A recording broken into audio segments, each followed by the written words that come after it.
Hello শিক্ষার্থী বন্ধুরা, কেমন আছো? আজকে আমার নতুন একটা ক্লাস, ডে টু ক্লাস। আজ আমরা নতুন একটা ভার্ব নিয়ে কথা বলবো। ভার্বটি অনেকেই ক্লিয়ার কনসেপ্ট নাই ভার্বটি সম্পর্কে।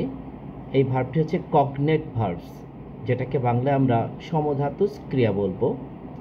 অর্থাৎ একটা সাবজেক্ট যখন একটা ক্রিয়া সম্পাদন করে, সেই ক্রিয়ার যে অর্থ, সেম টাইপের অর্থ যদি তার অবজেক্টে হয়ে থাকে, তখন এই ভার্বটিকে আমরা কগনেট ভার্ব বলবো।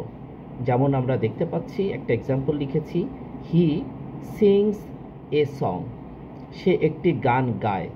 তার মানে ভার্ব হিসাবে এখানে গাওয়া, আর অবজেক্ট হিসাবে গান, সেম টাইপের অর্থ মিন করছে বলে এই ভার্বটাকে আমরা কগনেট ভার্ব বলবো। এবং তার যে অবজেক্টটি এখানে আছে, এই অবজেক্টটিকে আমরা বলবো cognate object.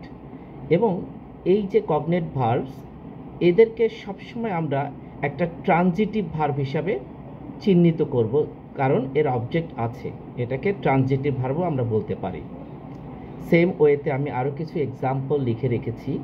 He ran a race, he slept a sound sleep, he walked his walk, they fought a great fight for the country, the women cried a touching cry. এই সব কটা সেন্টেন্সের ভার্ব এবং অবজেক্টের মিনিংটা প্রায় সেম। এই জন্যই এই ভার্বগুলোকে আমরা বলবো কগনেট ভার্ব, এবং অবজেক্টকে বলবো কগনেট অবজেক্ট। আজকে এ পর্যন্তই বন্ধুরা। নেক্সট ডে 3-তে আবার কথা হবে।